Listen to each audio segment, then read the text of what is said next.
Hello, my pretties. Double toil and trouble, fire burn and cauldron bubble, fillet of fenny snake in the cauldron boil and bake, eye of newt and toe of frog, wool of bat and tongue of dog, adder's fork and blind worm's sting, lizard's leg and howlet's wing, for a charm of powerful trouble, like a hell broth boil and bubble. Double toil and trouble, fire burn and cauldron bubble, cool it with a baboon's blood, then the charm is firm and good.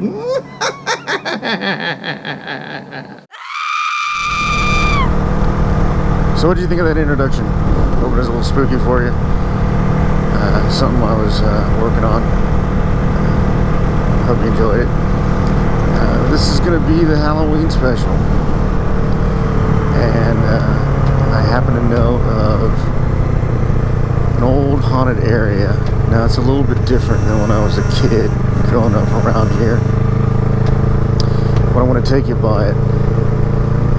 Word is that when the new owners bought this place, they got rid of the, well, I'll get to that in a second. The story is about Annabelle Lee and her house by the sea. Now, if you're a literary, then you probably heard that before, Edgar Allan Poe poem.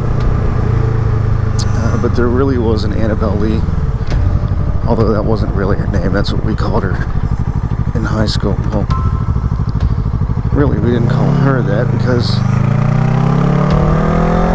we never met her. But the story goes that there was this young girl that had a debilitating disease. It was either cancer or leukemia or something like that. And she couldn't go anywhere, go to school or anything like that. So she would sit in the house and she'd look out over the river of the home she lived next to it. And she would just sit and wistfully look out at the water. So that's how she got her name, Annabelle Lee, in her house by the sea. When she finally passed, her father built a mausoleum on the property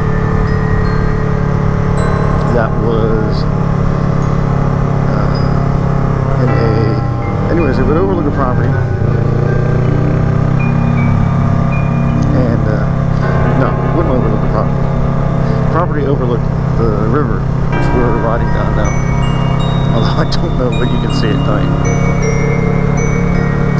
But Annabelle Lee was buried in that mausoleum, or placed in that mausoleum. And there was a gate that was open in a brick wall, a vine-covered brick wall, that would look out onto the water. And when you look through that brick wall, or through that gate, you could see the mausoleum, and it had a glass door so that she could always look out over the water. Now here's where it gets creepy. And if you look, it's 11:50 on the clock, and we are headed there now because when we were in high school, the rumor was if you came through here around midnight, you might catch a glimpse of Annabelle Lee walking across the road. Me and a friend decided to test that out one night when we were around 16 or 17 years old. And we drove down here at midnight, the witching hour. And as we were driving down and we were approaching the area, we did see something. It was a faint white figure that was walking across the road. And as we got closer, we slowed down when we got to the wall. And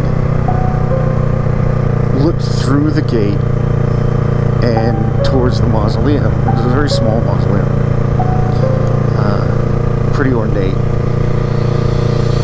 and we saw a white ghostly face looking out through the window. Now, needless to say, we got out of there as fast as we could, and now that I think about it, I've never really done this ride at night in this area since then. It wasn't out of fear, although we were a little spooked that night, but we thought it was pretty cool that we saw something. But it could have been just our mind playing tricks on us. But I'm going to take you there to that location now. And I'm not sure, but we might be getting close. Now, there's a few spooky places in this area. There's Annabelle Leaner House by the Sea. There's Ashley's, which is a restaurant that used to be a train station. And the story with that one is that one late night, there was a lone woman waiting for a train. And she was raped and murdered. And to this day, some crazy things happen around Ashley's.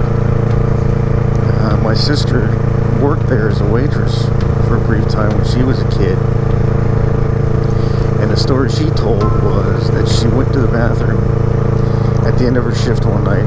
It was her and a manager there. And this is where Annabelle Lee's mausoleum used to be, where that house is right now. Actually, this house right here. Used to look out over the water there. And that's the big house, the main house. The people who bought the property had Annabelle Lee excavated or removed and buried somewhere else, with permission of the family, from what I've been told.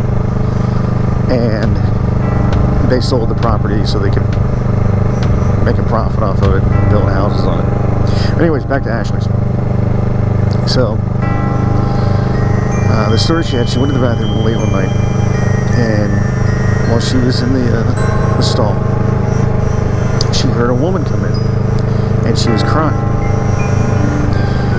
And my sister called out, and she asked if anybody needed any help, and she didn't hear anything. And then the door opened again, and the woman left. When my sister went out into the restaurant, all the chairs were stacked on one table in the middle of the room, in an upside down pyramid. So you'd have one chair at the bottom, then two, then three, and so on and so on. From what my sister told me, that was the last night she worked there. It wouldn't work ever again. One of the other locations we have is a haunted cemetery over in Merritt Island. And there's a lot of stories about that. The story I had when I was a kid, we went out there one Halloween, and we were getting out of the car to go in to the cemetery at night, which is never really a good idea. And my buddy that was driving at the time told us to quickly run and get back in the car. I was the last one going in, so I had to dive into the car, and as we looked back, we noticed there was a really spooky guy in overalls and a big straw hat with a pitchfork running towards us. We found out later that's the groundskeeper, and his job on Halloween was to keep all the kids out of the cemetery at night. But some of the stories there are on cold nights you'll hear, or you can go up to grave sites and touch the tombstones and they'll be burning hot. There's a story of a bunch of high school kids from Merritt Island High went out there one night, and as a joke, they tied one of their buddies up to a tree and left him out there. And when they came back, the guy was speaking in tongues and all kinds of weird stuff. So some crazy stuff out there. I might try to ride out there tomorrow and see if I can get something to put on this of that. And the last location I know of is in Titusville, which is about 30 minutes north of here. And it is the Titusville Playhouse. And there is an upstairs room that it is told that if you go in alone, you will have this irresistible urge to leave. And if you don't leave, it just keeps getting stronger and stronger and stronger. The spirit that supposedly resides there does not like people going into his room. That room is empty, and if you do go in, your heart will start to palpitate. You'll start feeling anxious with a lot of anxiety, and you will leave. Because I have a few friends that would do the haunted house there every year, and that was the story they told me. So that's all I have for this. If I get that footage of the cemetery in the Georgiana Cemetery in Merritt Island, I will post that up. And you would have probably seen that before you get to this point right here. So, have a happy Halloween, and peace in. I don't know if you can